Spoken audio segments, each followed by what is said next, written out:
Hello students and good afternoon to all of you. I hope you all are fine.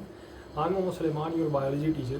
Today we are going to discuss about few left topic of your chapter transportation or circulation we can say, in which we have already talked about human circulatory system. There are few topics left which I am going to deal in this video. Okay. So first of all, basic terminologies. Cardiology. The word cardio is always related with the heart because cardiac muscles are present in our heart. There is very important question arises from this point, that how many types of tissues are present in our heart. This is the very important question which you need to tell me in comment section or in the class. Okay. So basically our heart is made up of cardiac muscles. That's why the cardiology deals with the study of heart and its diseases. Okay. The doctors which are in category of cardiology are known as cardiologists. Okay. Now hemorrhage. Hemorrhage is not in your syllabus, but out of curiosity I am going to tell you. Sometimes there might be an accident or there might be any injury which causes internal bleeding in your body and shows no open wound. Okay, that causes bleeding internally, and which you don't get to know how much blood is lost in within your body, and that is very dangerous for everyone if they are going to face this kind of problem. Okay, this is what we known as hemorrhage, internal blood loss. Next is hepatic portal system. This also is not in your syllabus, but I am going to tell you because this will help you in higher classes to study or understand this system again. See, in the nutrition chapter we have discussed about the process in which nutrients are getting absorbed in small and large intestine. Okay, and these nutrients are not getting totally absorbed by these intestine or our alimentary canal. They again get transported to the liver also. Why they get transported to the liver? Because sometimes liver help in processing all the nutrients. Okay, as well as it also help in storing some of the excess nutrients for their later use. For example, glycogen is the best example. Liver stores glucose as glycogen, which can be used in fasting condition for a human being or any animal. Okay, as well as liver also helpful in detoxifying the blood, so that the waste products which are present in blood get dissolved or degraded from the liver also. Okay, then later they get mixed in the blood and they help in reaching tissues or cells wherever they required. Okay, now this hepatic portal system is basically helpful in transmitting different kind of nutrients, or we can say the proper movement of nutrition or nutrients from one place to another, or the detoxification of blood, so that the waste in the blood get detoxified and our blood get pure. Okay, so that toxic level in our blood don't get high. It is very too risky. Okay, next thing is heart rate. Heart rate के बारे में बेटा we all know that on an average an adult human heart beats approximately 60 to 100 beats per minute, and इसको भी अगर हम average में देखते हैं तो it acquires approximately 72 beats per minute, but only in an adult. Okay, ये चीज़ आप याद रखिए. That's what we call heart rate. Okay, अब heart rate depends on few factors, जिसमें कि सबसे important है body size. Body size of an organism is inversely proportional to the heart rate. Example के तौर पर अगर आपको मैं समझाऊँ इसे, तो ये कि न्यू बॉर्न बेबीज़ जो होते हैं उनका साइज़ छोटा होता है, उनका हार्ट रेट 100 अबव रहता है यूजुअली, ठीक है, नॉर्मल कंडीशंस में। और वही जब अडल्ट ह्यूमन हो जाते हैं तो 60 से 100 के बीच में, और जैसे जैसे बूढ़े हो जाते हैं वो और कम हो जाता है। In comparison to elephant and a sparrow का भी heart rate approximately more than 300 times per minute होता है। वहीं पर एलिफेंट की बॉडी इतनी बड़ी है, उसका ब्लड सर्कुलेशन टाइम या फिर heart rate time 25 beats per minute approximately. तो ये चीज़ कैसे बॉडी साइज़ के हिसाब से वैरी कर रही है, इसके बारे में भी हम क्लास में डिस्कस करेंगे। यू शुड फाइंड आउट, इसके पीछे ज़रा सा लॉजिक है, आप बता सकते हो, बहुत आसान। Next is heart sound. अच्छा, उसके पहले 2 टर्म और रह गए, ब्रैडीकार्डिया एंड टैकीकार्डिया।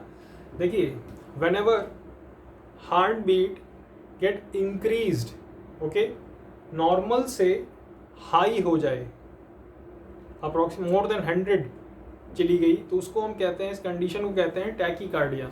उसके लिए कुछ भी हो सकता है, आपको आप डर रहे हो तो भी हो सकता है, आप रनिंग कर रहे हो, एक्सरसाइज कर रहे हो तो भी हो सकता है। तो ये कंडीशन नॉर्मल से ज़्यादा है, बढ़ गई है, तो इसको हम टैकीकार्डिया कहते हैं। और वही कंडीशन अगर नॉर्मल से कम हो जाए या बढ़ी हुई हार्ट बीट को घटाने की बात करी जाए तो उस कंडीशन को हम ब्रैडीकार्डिया कहते हैं। तो ये 2 टर्म्स और आपको हार्ट रेट में याद रखने हैं बेसिक तौर पर।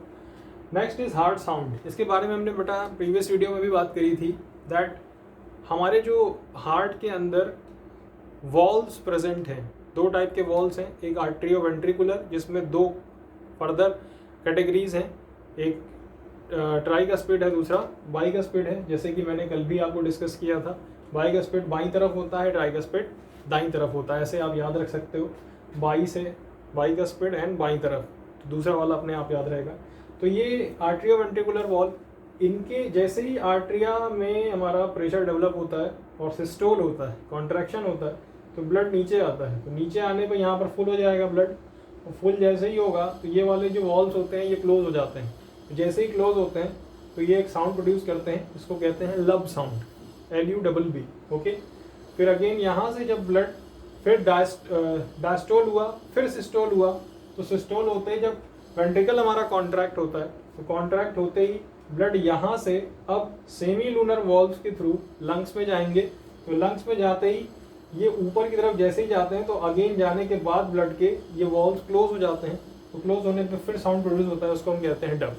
तो ये लब डब साउंड्स कंटिन्यूसली प्रोड्यूस होते रहते हैं, इसी को ही हम कहते हैं हार्ट साउंड, और जिसे आप हार्ट बीट के तौर पर सुनते हो स्फिग्नोमैनोमीटर के थ्रू। अब स्फिग्नोमैनोमीटर क्या है, इसके बारे में भी स्टेथोस्कोप के थ्रू आप हार्ट साउंड सुन सकते हो। स्फिग्नोमैनोमीटर क्या है, इसके बारे में आप मुझे बताओगे क्लास में, दैट्स योर होमवर्क, ओके।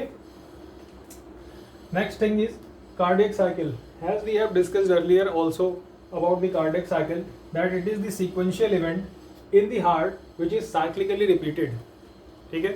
अब इस cyclically repeated कैसे होता है, क्योंकि हमारे हार्ट में जो नोड्स प्रेजेंट है, ऐसे node, AV node, Purkinje fibre and bundle of His, ये हेल्प करते हैं इलेक्ट्रिकल इम्पल्स को जनरेट करने में, एज वेल एज पूरे हार्ट में उसको एक सर्कुलेटरी पाथवे के थ्रू मूव कराने में, सो दैट हमारा हार्ट कंटिन्यूसली सिस्टोल और डायस्टोल करता रहे, कॉन्ट्रैक्शन एंड रिलैक्सेशन करता रहे। Systole is contraction and diastole is relaxation. तो सिस्टोल एंड डायस्टोल जब कंटिन्यूसली होता रहता है तो ये चीज़ एक साइक्लिकली रिपीटेड इवेंट की तरह होती रहती है, जिसे ही हम क्या कहते हैं, कार्डियक साइकिल। एंड इसका जो ड्यूरेशन है वो अप्रॉक्सीमेटली 0.8 सेकेंड है। ये 0.8 सेकेंड किस हिसाब से है, इसके बारे में आप 11th क्लास में जब ह्यूमन फिजियोलॉजी पढ़ोगे तब आपको ये चीज़ वहाँ पर डिस्कस करी जाएगी इन डिटेल। तो स्टूडेंट्स, आई होप आपको ये टॉपिक्स समझ में आ गए होंगे, ओके। अब इसी में एक और टॉपिक जो है वो है हमारा हार्ट का डायग्राम। तो ये हार्ट का डायग्राम जो है बेटा ये इतना टिपिकल नहीं है, इसका मैं आपको एक बेसिक सा स्ट्रक्चर बनाने के बारे में कुछ हिंट दे देता हूँ, ठीक है। देखिए, यहाँ पर आपको करना क्या है, ऐसे यूं घुमा देना है, ठीक है, just like this, everyone can do that. Now ये जो कर्व है आपका, यहाँ से एक यूं कर्व लेके आना है और दूसरा यहाँ से यूं कर्व लेके आना है। अब ये चीज़ जो है आपकी एक बेसिक क्लेंज्ड फिस्ट की तरह नॉर्मल हार्ट शेप आ गया, जिसको आप बीच से ऐसे डिवाइड कर दो। ये लीजिए हो गया आपका हार्ट तैयार। अब इसी में आप यहाँ पर वेंट्रिकल्स को थोड़ा नीचे की तरफ मोटा कर दो और ऊपर की तरफ पतला कर दो, और ऑरिकल हमारे नॉर्मली पतले ही होते हैं, ठीक है। ये और ये आपका आ गया हमारे वॉल्व्स, हाँ, एक वॉल्व इधर, एक वॉल्व इधर, ठीक है। और ये हमारा हो गया right auricle, right ventricle, left auricle, left ventricle, ठीक है। अच्छा, एक चीज़ आपको और ध्यान रखनी है कि आपका जो लेफ्ट वेंट्रिकल है it should be bigger than right ventricle, ठीक है।